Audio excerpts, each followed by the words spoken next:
इस वक्त की बड़ी खबर, लद्दाख के दौलत बेग ओल्दी में भारतीय सीमा में घुसपैठ के बाद एक और बड़ा खुलासा हुआ है। सेना की इंटेलिजेंस की खुफिया रिपोर्ट है कि चीन 2020 से पहले किसी भी वक्त भारत पर हमला कर सकता है। इंडिया टीवी के पास इस खुफिया रिपोर्ट की कॉपी मौजूद है। अब भारतीय सेना ने देश की उत्तर पूर्वी सीमा पर अपनी टुकड़ियों को सतर्क कर दिया है।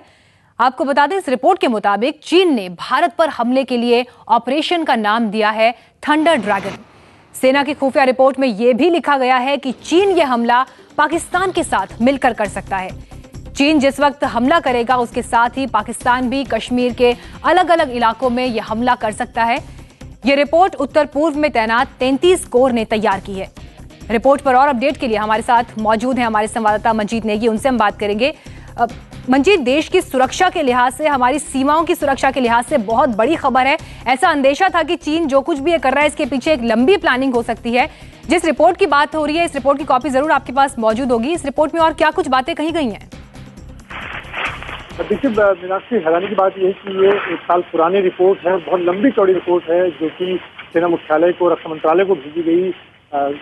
उत्तर पूर्व में सेना की एक महत्वपूर्ण कमान है 33 कोर की तरफ से रिपोर्ट भेजी गई और इसमें बहुत डिटेल से बताया गया कि किस तरह से चीन, चाहे लेह लद्दाख की बात की जाए, अरुणाचल की बात की जाए, वहाँ पर किस तरह की प्लानिंग कर रहा है। और ख़ासतौर से 2020 की बात की गई और उसका नतीजा कह सकते हैं शुरुआत हो गई है जो कि लेह में इस वक्त देखने को मिल रहा है। तमाम चीज़ें बहुत डिटेल से बताई गई थी, लेकिन जहाँ तक कार्रवाई की बात है, इस पर रक्षा मंत्रालय की तरफ से, सेना मुख्यालय की तरफ से किसी तरह की कार्रवाई होती नहीं दिख रही है। और फिलहाल जो खासतौर से लेह का मुद्दा इस वक्त दिख रहा है, एक तरह से सेना के लिए, रक्षा मंत्रालय के लिए गले की फांस बना हुआ है। जी मंजीत, आपको भी ध्यान होगा जनरल बिक्रम सिंह ने रक्षा मंत्रालय से मुलाकात करी है। उनको कुछ उपाय भी सुझाए हैं कि क्या कुछ चीन की इस घुसपैठ के मुद्दे पर हो सकता है। ऐसे में जरूर इस रिपोर्ट का रेफरेंस लिया गया होगा उन उपायों को देते वक्त। बिल्कुल, आज करीब 1 घंटे की जो मुलाकात रही है सेना प्रमुख की एक एंटनी से, उसमें तमाम चीज़ें उन्होंने बताई हैं। और ख़ास तौर से उसके बाद देर शाम को फिर उत्तर पूर्व में जो सेना की अलग अलग टुकड़ियां हैं उनको निर्देश दिए गए, उनको सतर्क रहने की उनकी बात की गई। और इस रिपोर्ट का भी उसमें हवाला है, लेकिन तमाम चीज़ें कही गई कि कहाँ कहाँ पर हमारी कमज़ोरी है। और ख़ासतौर से एक दबाव की नई रणनीति बनाने की बात कही गई जो मुलाकात हुई है उसके बाद। और उत्तर पूर्व में जहाँ पर अलग अलग सीमाओं पर, जो चाहे अरुणाचल की बात की जाए या दूसरी जगहों पर जो तैनाती है उसको और तेज़ किया गया। एडिशनल ट्रूप भेजने की बात की गई, हालांकि एडिशनल ट्रूप लेह में भी भेजा गया है, लेकिन फिलहाल उसका जो दबाव है वो उतना होता नहीं दिख रहा है। अब ये जरूर कहा जाएगा कि इस रिपोर्ट के बाद जो तैयारी है कम से कम उत्तर पूर्व को लेकर, लेह की घटना के बाद, उसमें सेना की तरफ से जो तेज़ी दिखाई गई है वो आने वाले दिनों में और ज़्यादा देखने को मिलेगी।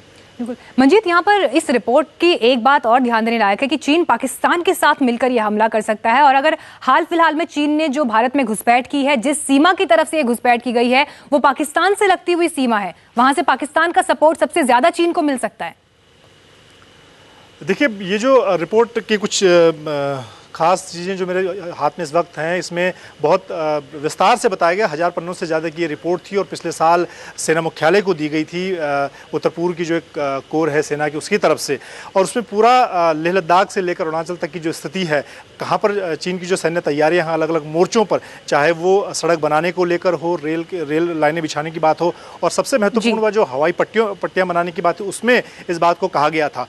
और चीन की तरफ से लगातार जो ऐसे इलाके हैं जहाँ पर इस वक्त, अगर हम लेह की बात कर रहे हैं जहाँ पर घुसपैठ हुई है, और अरुणाचल के जिन इलाकों में चीन की घुसपैठ लगातार देखने को मिलती है, वहाँ पर तैयारियों की बात इस रिपोर्ट में कही गई थी कि चीन की किस तरह की तैयारी है। और उसके मुकाबले हमारी जो तैयारी है, चाहे वो सड़क बनाने को लेकर, बिल्कुल मंजीत, यहाँ पर और सतर्क रहने की जरूरत है और देश की तरफ से क्या कुछ कदम यहाँ पर उठाए जा सकते हैं वो देखने होंगे, क्योंकि कुछ ही दिनों में विदेश मंत्री सलमान खुर्शीद भी चीन का दौरा करने वाले हैं।